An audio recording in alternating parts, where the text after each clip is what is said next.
Bismillahirrahmanirrahim. Assalamualaikum warahmatullahi wabarakatuh.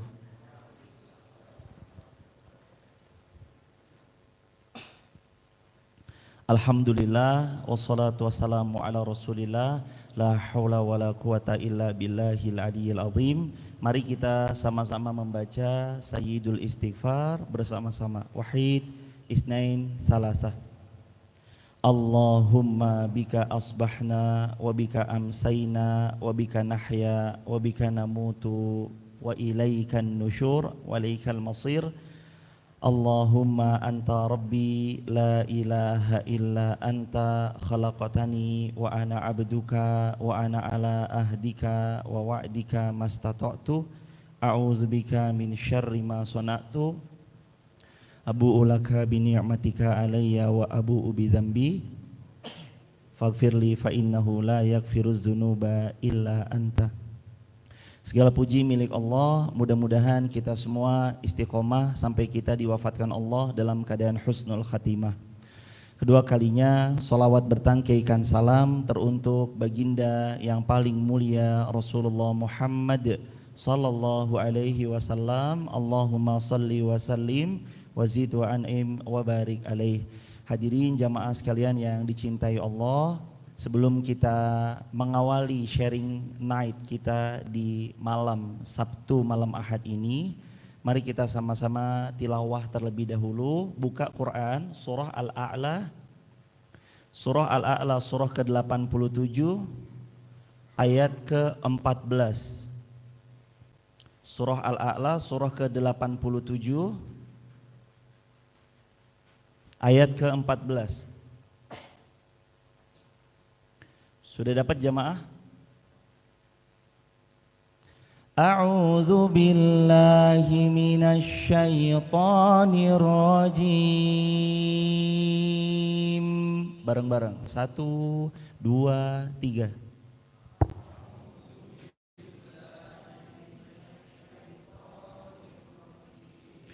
Bismillahirrahmanirrahim.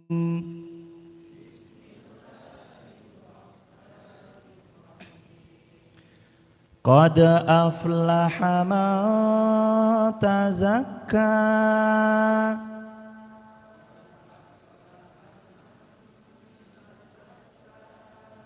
wa dzakara asma rabbih fasalla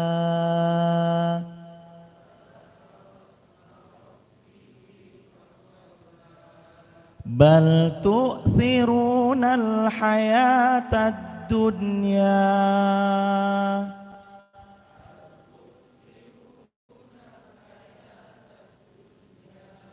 wal akhiratu khairu wa abqa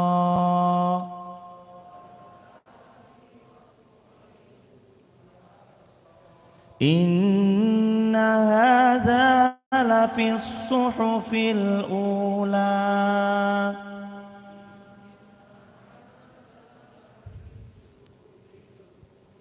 suhufi Ibrahim wa Musa.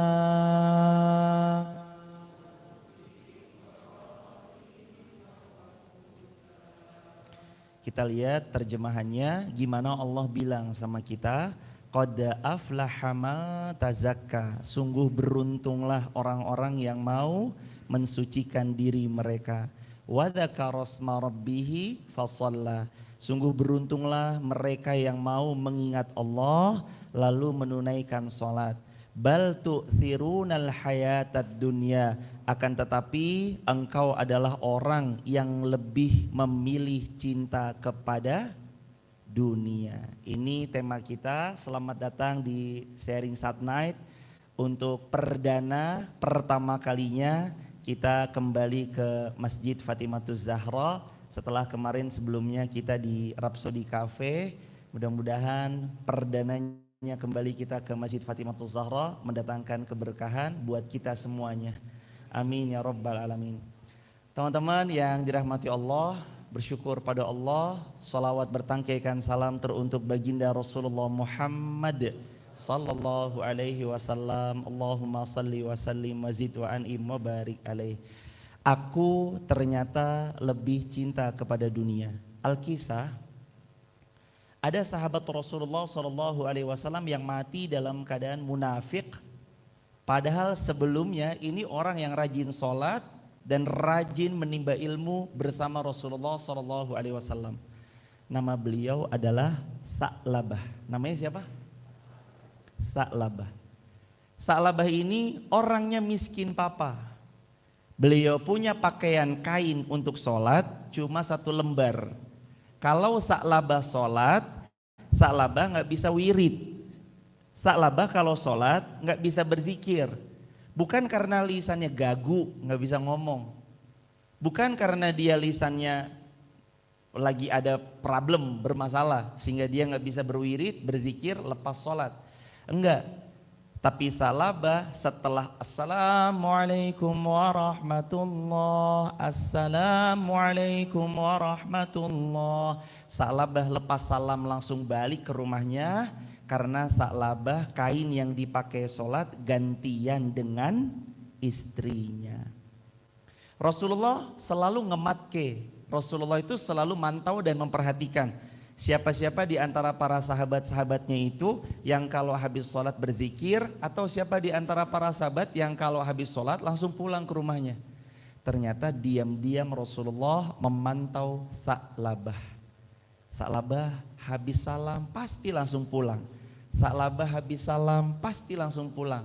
Ada apa sih? Akhirnya Rasulullah SAW memberanikan untuk bertanya sama Sa'labah. Wahai Sa'labah, kenapa habis salam kamu pasti langsung pulang? Gak sempatkah engkau berzikir kepada Allah? Jawab Sa'labah apa? Ya Rasulullah, kain yang aku pakai untuk sholat hanya punya 1 ya Rasulullah. Sehingga kalau aku lepas sholat, istriku juga ingin sholat on time ya Rasulullah. Sehingga kami harus gantian memakai kain ini. Itu yang menyebabkanku tidak bisa berzikir ya Rasulullah kecuali habis salam aku langsung kembali pulang, karena kain ini akan digunakan istriku untuk sholat. Sa'labah miskin rajin banget sholat. Gak cuma sholat, bukan cuma STW, sholat tepat waktu. STW apa?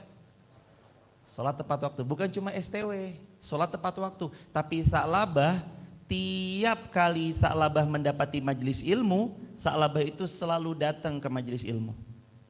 Tiap kali Sa'labah mendapati dirinya ada peluang untuk bercengkrama sama Rasulullah, Sa'labah selalu cengkrama sama Rasulullah. Nggak ada hari-hari yang dipakai kecuali ngabdi sama Rasulullah, khidmat untuk ummah, berbakti kepada agama, syiar agama Allah. Ini perannya Sa'labah. Teman-teman tahu apa yang diminta Sa'labah setelah Rasul bertanya, kenapa kok habis sholat nggak zikir langsung pulang? Sa'labah jawab, ya Rasulullah, kainku cuma 1 sehingga aku pakai gantian dengan istriku untuk sholat. Kata Sa'labah berani bilang sama Rasulullah, minta didoakan sama Rasulullah. Ya Rasulullah, doakan aku ya supaya aku jadi orang kaya ya Rasulullah. Nanti dengan kekayaan itu aku akan bisa berzikir lama-lama di masjidmu ini ya Rasulullah. Aku bisa duduk berlama-lama mengagungkan nama Allah di Masjid Nabawi ini ya Rasulullah. Permintaan Sa'labah difikirkan bentar sama Rasulullah.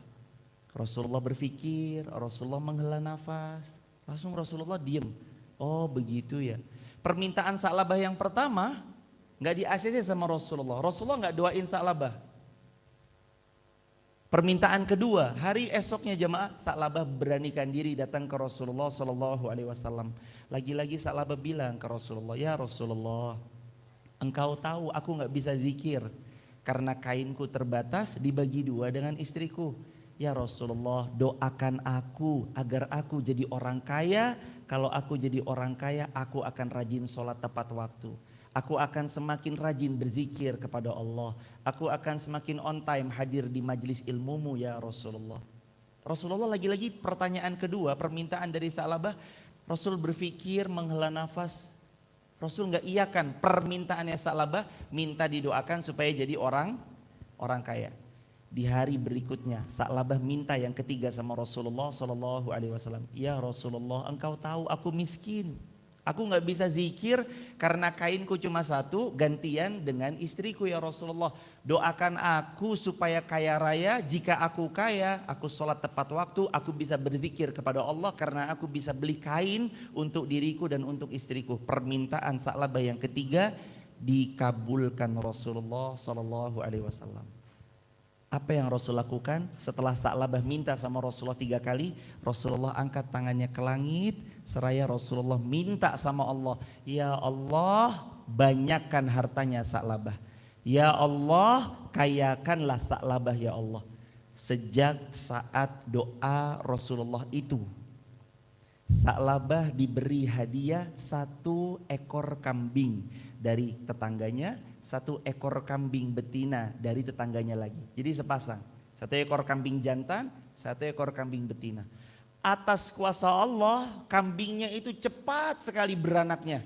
Dari 2 jadi 4, 4 jadi 8, terus begitu. Sehingga dalam jangka waktu kurang dari 1 tahun, Sa'labah yang tadinya miskin luar biasa, miskin tapi rajin sholat, miskin tapi rajin taklim, miskin tapi rajin ibadah. Meskipun tentang berzikir dia harus terburu-buru karena kainnya dipakai dengan istrinya, mendadak berubah menjadi orang salah satu di antara 10 besar orang kaya di kota tersebut. Allahu Akbar. Sa'labah berubah hidupnya.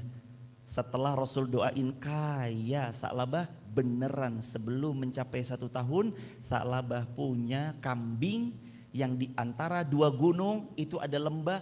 Lembah itu semua kambingnya Sa'labah. Ribuan bahkan puluhan ribu, ownernya cuma 1 orang, Sa'labah. Teman-teman yang dirahmati Allah, apa yang terjadi setelah Allah titipkan kekayaan kepada Sa'labah? Yang awalnya Sa'labah minta, ya Rasulullah doain supaya kaya raya. Nanti kalau saya kaya, saya rajin ke taklimmu ya Rasulullah. Saya akan berzikir kepada Allah, saya hadir STW, sholat tepat waktu ya Rasulullah. Berubah 180 derajat. Yang tadinya miskin, rajin minta sama Allah. Miskin, rajin hadir taklimnya Rasulullah. Miskin, rajin untuk sholat tepat waktu di masjid. Miskin, selalu soft-soft terdepan yang dia cari. Begitu kaya raya, ternyata harta merubah Sa'labah. Sa'labah setelah kekayaan itu datang dalam kehidupannya, tidak pernah lagi kelihatan batang hidungnya sholat di masjid Nabi. Gak kelihatan. Sampai-sampai Rasul nanya, kemana Sa'labah? Jawab para sahabat, ya Rasulullah, Sa'labah sibuk ngurusin kambingnya ya Rasulullah. Besoknya Rasul tunggu Sa'labah, kemana Sa'labah? Gak datang lagi Sa'labah. Sholat berjamaah 5 waktu di skip sama Sa'labah. Sibuk ngurusin bisnisnya, sibuk ngurusin kambingnya, sibuk ngurusin peternakannya Sa'labah. Sampai-sampai kata Rasulullah SAW, coba kamu datang ingatkan Sa'labah. Rasulullah ngutus 1 orang sahabat datang kepada Sa'labah. Utusan Rasul ini benar datengin Sa'labah.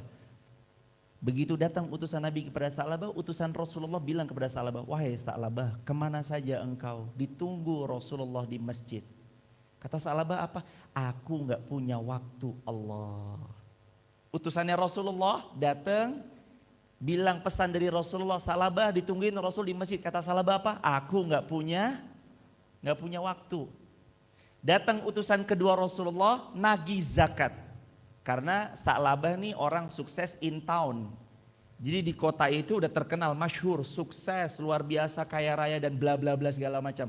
Akhirnya Rasul ngutus orang untuk ngambil zakat.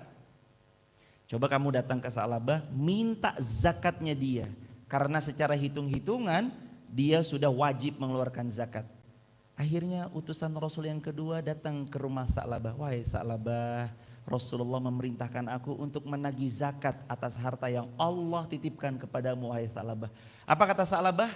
Aku kerja keras dapat harta ini, itu bukan karena siapa-siapa, tapi karena memang aku cerdas, tapi karena memang aku keras dalam bekerja, tapi karena memang aku betul-betul bagus memanajemen keuanganku sehingga aku pantas dan layak mendapatkan hal ini. pulang bawa kabar itu kepada Rasulullah. Rasul berdoa, ya Allah cerai beraikan kekayaannya Sa'labah. Setelah doanya Rasul, Sa'labah yang kaya raya habis tak berbekas. Muncul sifat kemunafikan.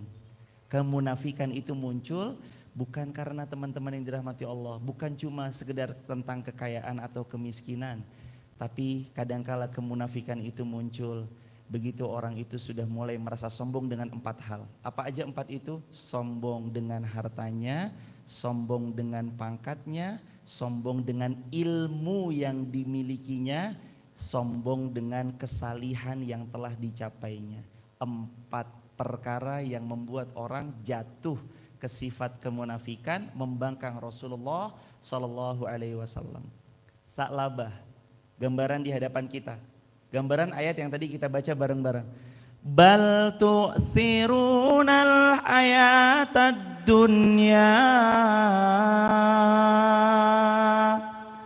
Bal tu'thirunal hayatad dunya. Wal akhiratu khairu wa abqa. Bal tu'thirunal hayatad dunya. Tapi ternyata kalian lebih cinta kepada dunia. Wal akhiratu khairu wa abqa. Padahal akhirat khairun, lebih baik kata Allah, wa abqa, dan lebih kekal. Dunia itu nikmat yang sementara, mengejarnya begitu capek dan meletihkan, lenyap hilangnya seketika. Ingat gak kejadian beberapa tempo waktu yang lalu?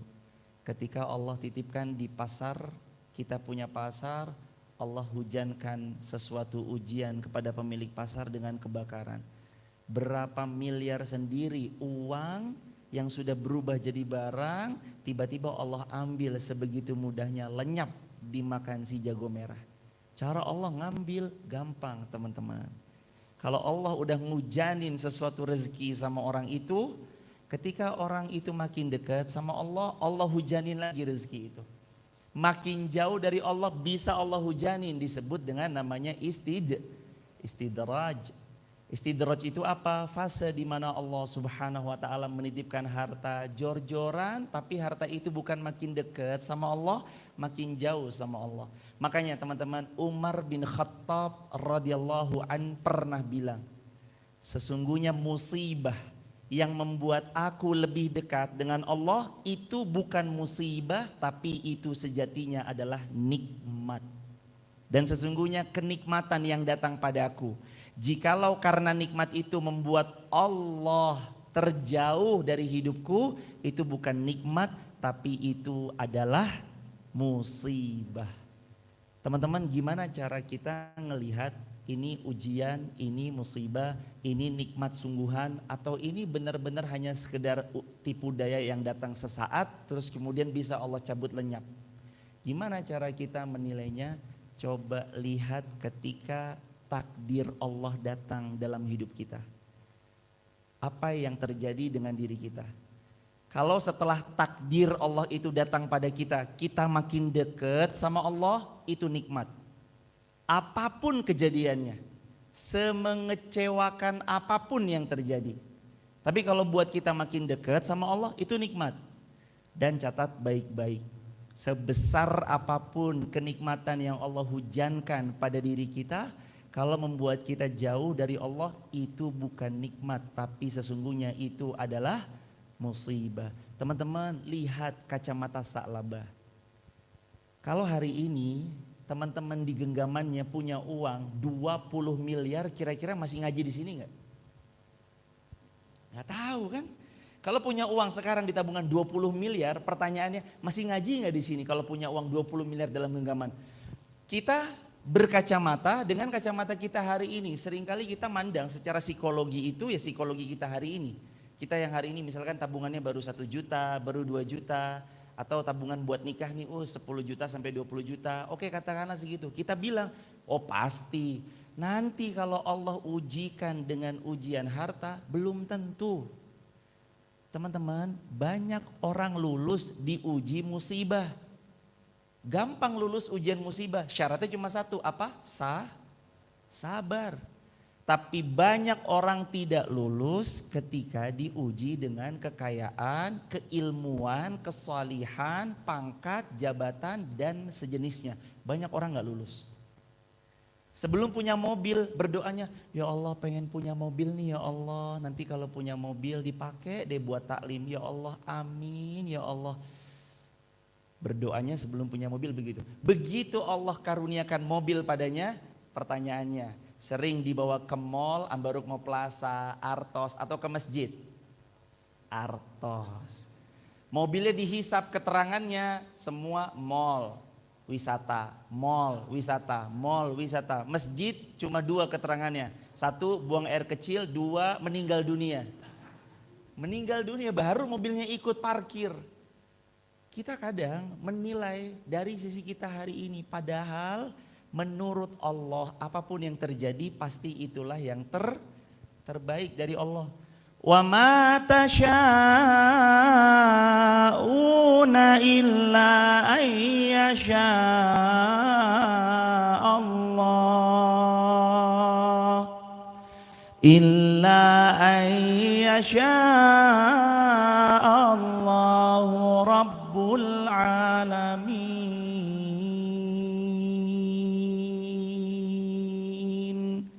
Gak ada yang terjadi kecuali Allah pasti ngasih izinnya untuk terjadi, dan kalau itu yang terjadi pasti yang terbaik menurut Allah.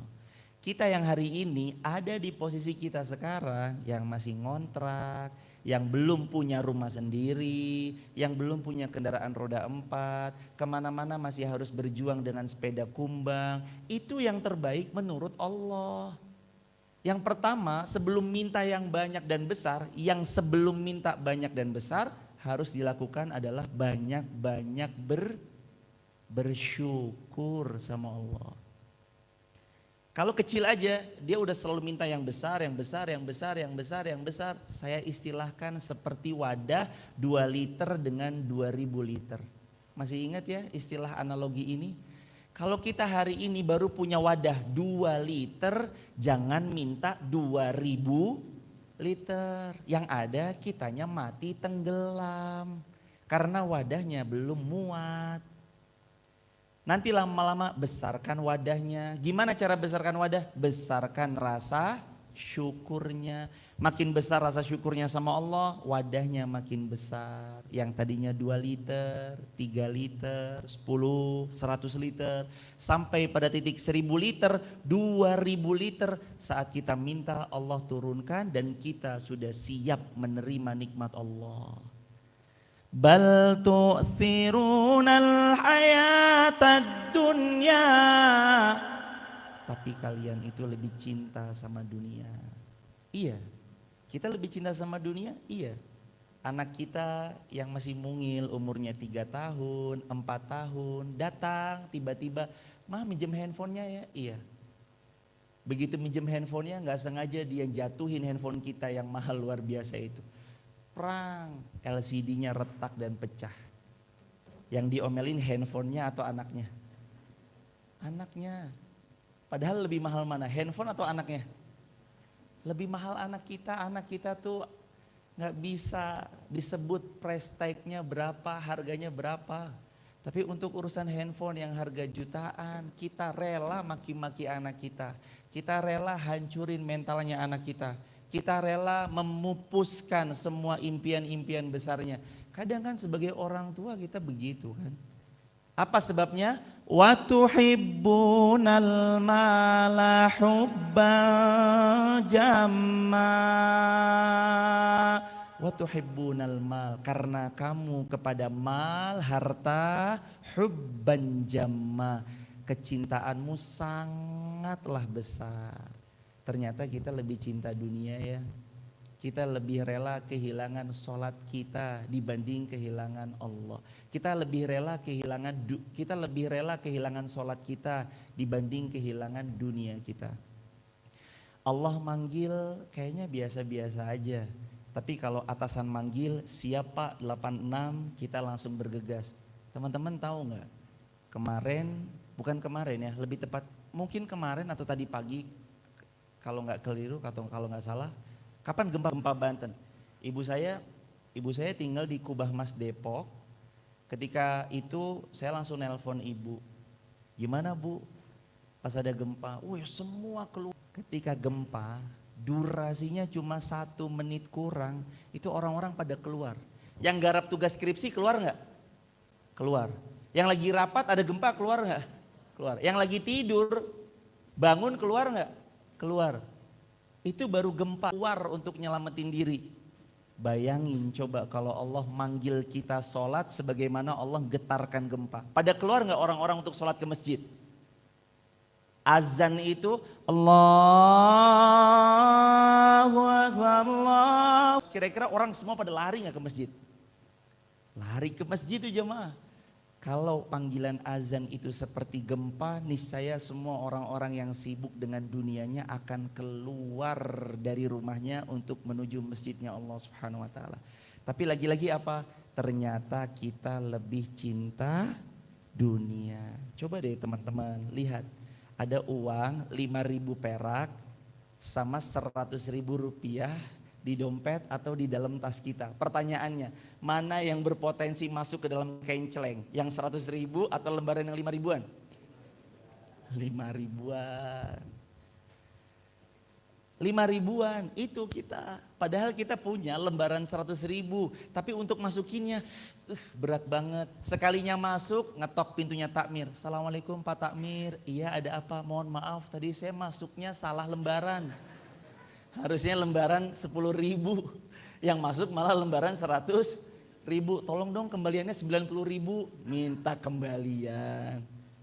Cinta dunia, teman-teman, minta sama Allah ya. Kalau satu saat teman-teman dititipin 4 hal tadi, harta, pangkat, ilmu, dan kesalihan. Kesalihan itu maksudnya apa?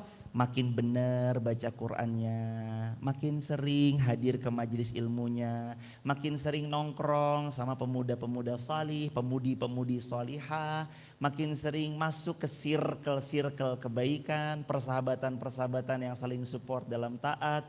Minta ya sama Allah supaya dikuatin ketika dititipin itu. Karena kadang ada orang gak kuat, mentalnya shock, nerima harta yang tahu-tahu brek, dia nggak amanah. Salabah, belajar dari Salabah ya. Awalnya Salabah bilang apa? Kalau aku kaya, aku akan sholat tepat waktu. Kalau aku kaya, aku akan banyak berzikir kepada Allah. Kalau aku kaya, aku akan ikut mendampingi, membersamai dakwahnya Rasulullah SAW. Tapi fakta lapangannya berbeda, teman-teman. Orang itu bisa berbeda setelah terima 4 hal ini. Waktu dia menerima 4 hal ini, sikap orang beda-beda. Ada yang makin dekat sama Allah, ada yang makin menjauh dari Allah. Jadilah kita orang-orang yang siap. Begitu pundaknya diberi amanah, siap. Begitu rekeningnya semakin banyak, nolnya di belakang, siap. Karena sejatinya uang kita yang kita terima hari ini bukan semuanya punya kita, tapi semua sedang Allah titipkan. Posnya di rekening kita untuk kita salurkan menolong agama Allah Subhanahu wa taala. Bal tu'thirunal hayatad dunya wal akhiratu khairu wa abqa. Kamu lebih cinta dunia, padahal akhirat lebih baik dan lebih kekal, abadi selama-lamanya. Teman-teman dirahmati Allah, terakhir, analogi terakhir. Kalau ada anak kecil umur 4 tahun, dikasih 2 pilihan, mobil Avanza beneran dengan mobil-mobilan. Anak umur 4 tahun kira-kira akan memilih yang mana? Mobil-mobilan. Karena belum nyampe bahwa yang benar-benar berfungsi, bernilai, berharga adalah mobil yang satunya lagi, bukan yang dia dorong-dorong pakai tangan. Tapi mana sampai, karena memang itu masa-masanya beliau. Orang yang cinta dunia mau dibilangin segimanapun, wal akhiratu khairu wa abqa, wal akhiratu khairu وأبقى. Akhirat lebih baik, akhirat lebih abadi, akhirat lebih baik, akhirat lebih kekal. Mau sebagaimanapun kita bilang, kalau dia basicnya udah cinta sama dunia, persis seperti anak kecil dikasih mobil 2 pilihan, yang dipilih malah mobil mainan. Di dunia ini kita lagi main, yang permainan ini ada aturannya. Yang membuat aturan siapa? Allah. Yang membuat reward and punishmentnya siapa? Yang membuat hadiah pahala dengan surganya Allah, dosa dengan jahanam atau nerakanya Allah, siapa? Allah yang menghadirkan itu semua. Tujuannya satu. Tujuan kita di dunia masuk di sebuah game yang Allah beri aturan untuk melihat siapa yang paling baik perbekalan pulangnya ke pangkuan Allah Subhanahu wa taala. Teman-teman, yuk jangan jadi anak umur 4 tahun, tapi yuk jadi orang dewasa yang tahu mana mobil beneran yang bener-bener berharga, mana mobil mainan yang hanya akan dipakai main. Dunia sebentar. Makin hari hidup kita makin tua, betul? Makin hari makannya kita makin gak enak, betul? Duh, jangan banyak gula ibu, nanti diabetes. Duh, jangan kacang-kacangan ibu, nanti asam urat atau kolesterol. Duh, jangan ini, jangan itu. Itulah dunia. Semakin tua, semakin akan cepat kita tinggalkan. Sebelum kita meninggalkan dunia, mari bawa bekal banyak-banyak. Sebelum kita pulang ke haribaan Allah, mari siapkan amal jariah banyak-banyak. Dimanapun. Kapan ada kesempatan beramal, beramallah. Disitulah jamaah bekal kita yang sesungguhnya pulang ke pangkuan Allah Subhanahu wa taala. Ternyata aku lebih mencintai dunia. Kadang-kadang kita berpikir iya, tapi mulai hari ini yuk habis ngaji kita lepaskan di dalam dada kita dunia-dunia yang masih nempel, rasa ingin diakui, rasa ingin dihormati, rasa ingin ini, rasa ingin itu yang sifatnya sangat melekat dan nempel kepada dunia semata. Untuk kita lepaskan, semua hanyalah untuk satu, ibtigha amardhatillah, fokusnya mencari ridhonya Allah Subhanahu wa taala. Dunia bukan diletakkan di hati. Dunia ditaruh di tangan, ditunggangi untuk masuk surganya Allah.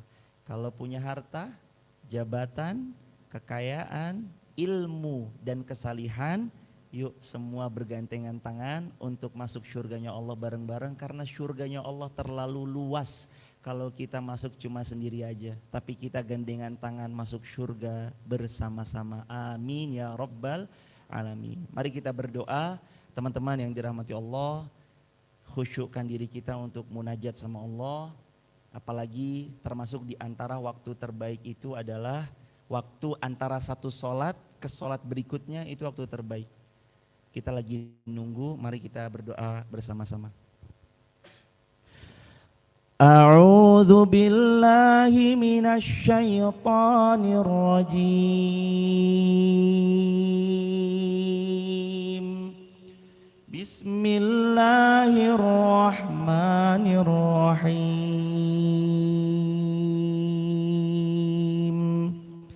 Alhamdulillahi rabbil alamin.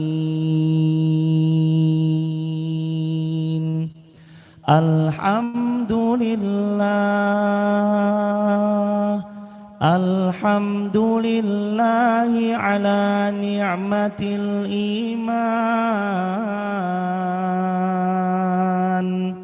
Alhamdulillahi ala ni'matil Qur'an. Alhamdulillahi ala ni'matil hidayah. Alhamdulillahi ala ni'matil ukhuwah. Alhamdulillahi ala ni'matil hijrah. Alhamdulillahi rabbil alamin. Allahumma ij'alna laka dzakkarin Allahumma ja'alna laka syakkarin. Allahumma ja'alna minat tawwabin waj'alna minal mutatahhirin.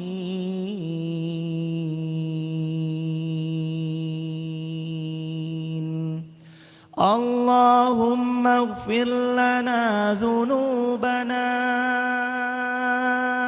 ya Ghaffar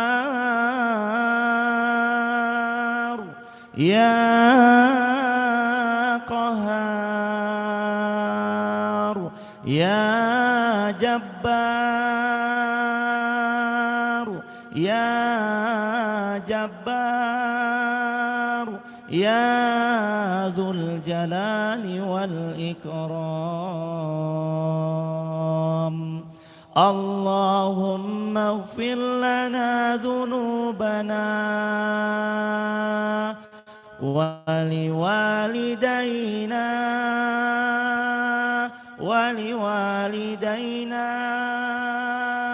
warhamhuma kama rabbayana shighara walil mu'minina wal mu'minat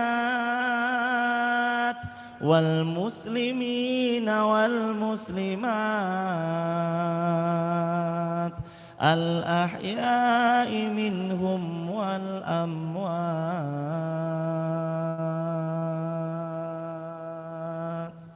Duhai Allah, berkumpulnya kami di sini, kami mengakui bahwa kami hamba-Mu yang lemah ya Allah. Karuniai pada kami ya Allah kekuatan, karena dengan kekuatanlah kami bertahan ya Allah. Kami tidak bertahan karena iman, kami tidak bertahan ya Allah karena harta kami yang kuat. Kami tidak bertahan karena rezeki kami yang banyak. Kami tidak bertahan karena fisik kami yang hebat, tapi kami bertahan karena iman kami yang kokoh kepada Engkau ya Allah. Ada di antara kami sakit, sembuhkan beliau ya Allah. Ada di antara kami sakit, pulihkan beliau dari sakitnya ya Allah. Kami datang membawa hati yang kecewa ya Allah. Lipurlah hati kami ya Allah. Hiburlah duka lara kami ya Allah. Kami penuh dengan kezaliman, ampuni silap dan salah kami ya Allah. Ini hamba-Mu yang hina datang kepada Engkau Zat yang maha mulia. Muliakan kami karena iman, muliakan kami karena Al-Quran. Ya Allah, orang tua kami masih hidup ya Allah. Panjangkan umur beliau. Jadikan di sisa umur beliau kami bisa berbakti pada beliau ya Allah. Bagaimanapun kedua orang tua kami ya Allah. Duhai Allah, orang tua kami sudah lebih dulu pulang ke pangkuan-Mu ya Allah. Kabulkan ya Allah setiap cita-cita mulia beliau ya Allah, agar kami anak cucunya meneruskan cita-cita mulia daripada orang tua kami yang telah wafat mendahului kami ya Allah. Ya Allah, izinkan kami anak-anaknya mengamalkan ilmu yang beliau pernah ajarkan.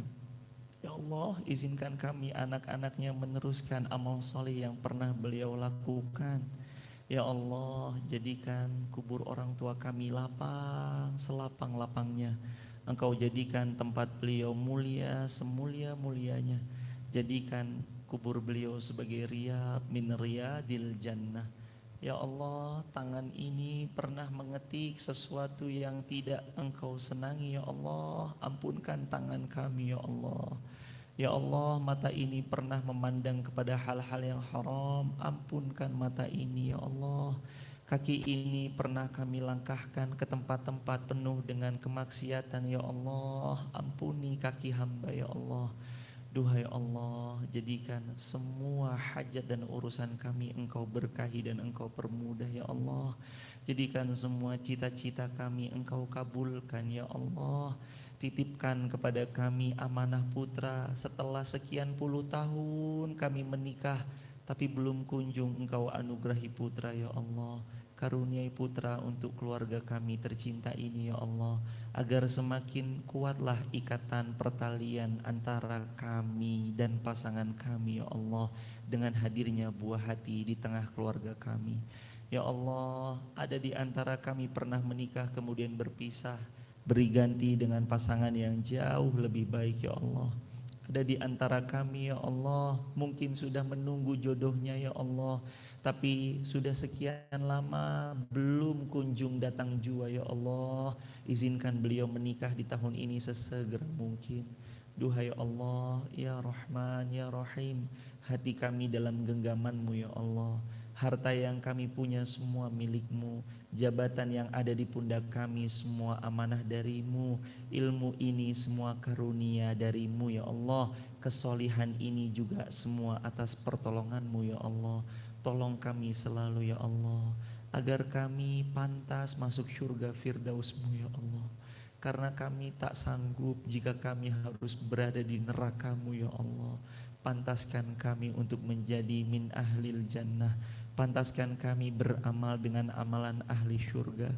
Pantaskan kami jadi orang tua yang memberi teladan baik bagi anak-anak kami.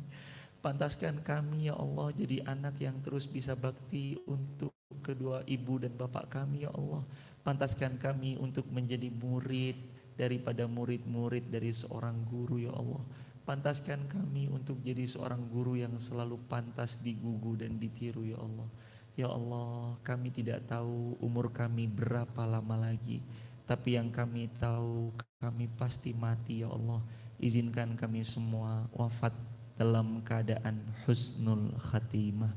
Rabbana atina fid dunya hasanah wa fil akhirati hasanah wa qina azabannar. Walhamdulillahi rabbil alamin. Teman-teman yang dicintai Allah, jangan jadi hamba Allah yang Allah bilang bal tu'sirunal hayatad dunya. Kalian itu terlalu mencintai dunia. Jangan jadi orang-orang yang Allah bilang ini, teman-teman. Mari kita jadi orang-orang yang memfokuskan semuanya hanyalah kembali pada Allah, asalnya dari Allah, berproses untuk Allah, dan kita kembalikan semuanya kepada Allah Subhanahu wa taala. Amin ya rabbal alamin. Titip salam buat keluarga di rumah. Saya sangat menghormati kesempatan teman-teman yang datang dari Banjarnegara, dari Temanggung, bahkan ada saudara kita Bapak Tom John beserta ibu dari Bogor. Dari Bogor beliau ke sini, qadarullah membersamai kita di malam ini. Semoga Allah memuliakan beliau dan keluarga beliau dan semua kaum muslimin dimanapun berada. Saya sarankan jangan pulang dulu sebelum kita sholat isya berjamaah. Isya berjamaah, sholat sunnah, habis itu silahkan baru boleh pulang ke rumah masing-masing. Barakallahu fikum. Kita tutup dengan hamdalah bareng-bareng. Alhamdulillahirabbil alamin. Kafaratul majlis bersama-sama. Subhanakallahumma wa bihamdika asyhadu an la ilaha illa anta astaghfiruka wa atubu ilaik. Billahi fi sabilil haq. Assalamualaikum warahmatullahi wabarakatuh.